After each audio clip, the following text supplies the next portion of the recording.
Jesus as a human being knew of his mission. The earthly path of the human being Jesus was exceedingly sorrowful. His pure soul found itself in an impure and dark environment and experienced this environment as torment, on account of which the child Jesus was never able to be cheerful, although he was not yet conscious of the mission the soul itself had offered to carry out. From time to time the light of his soul's true nature burst through indeed, then my spirit expressed itself through him, so that he already performed miracles as a child, which only could be accomplished by a being of purest light in possession of abundant strength and light. Yet this only happened now and then in order that the people in his neighborhood should believe in his mission. And even these remarkable expressions of strength troubled the boy Jesus as soon as he had regained his natural human frame of mind, but they also impelled him into ever more heartfelt contact with me, his eternal God and Father, whom he loved with all his heart, which therefore joined him ever more to me so that my love, too, permeated him ever more until the moment came when he, in the brightest light of love, recognized his task, until he realized that he was meant to deliver his fallen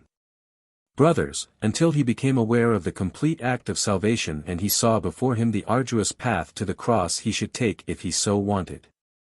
His path of suffering was shown to him in every detail, the knowledge of which darkened his soul and filled it with fear from which only his burning love for the wretched living creations helped him escape again. Yet he had to struggle with the decision to voluntarily take the path to the cross. He had to be willing to shoulder humanity's every guilt of sin and render such an agonizing act of atonement for it that it surpassed all human imagination. For Jesus had not been destined by my will to make this sacrifice on the cross, rather, his soul had voluntarily offered itself to bring the lost children back to me. For this purpose it lived life on earth as a human being and then had to struggle to make this decision again as a human being, because free will was decisive again too, for I would never have destined a human being to make such a sacrifice of atonement against his will, because only a sacrifice made by love was able to redeem the original sin of the fallen beings. And the sacrifice not only involved the act of crucifixion, the days of most bitter physical suffering and humiliation inflicted on the human being Jesus by my adversary's vassals, but his whole earthly life was a path to the cross, because his soul suffered indescribably, having descended from the kingdom of light into the kingdom of darkness. And Jesus very soon knew the cause and purpose of his descent to earth, and this knowledge burdened the human being Jesus beyond all measure, so that he undeniably traveled the path across earth as a human being, yet the pleasures of earthly life were denied to him, which every human being enjoying his earthly life was usually allowed to take pleasure in with impunity. For his life was constantly overshadowed by the events ahead of him which, since he was merely human, constantly frightened him and never let him be cheerful.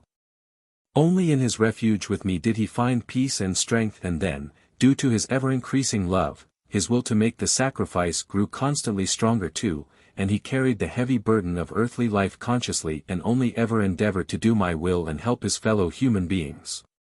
And this also steadily increased his strength, enabling him to work miracles and thereby helping his fellow human beings who needed his help. Yet his mission before the actual act of salvation consisted of preaching the gospel to people, of proclaiming my will to them, and of admonishing and encouraging them into leading a loving and righteous way of life.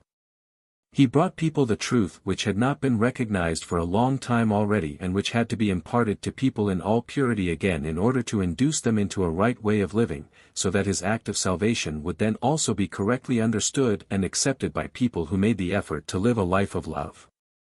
He led the way which all should follow if they wanted to return to the kingdom of light, to me, and who would be able to do so after Jesus had redeemed the original sin through his death on the cross. This act of mercy by Jesus had such enormous consequences that you cannot receive enough clarification about it.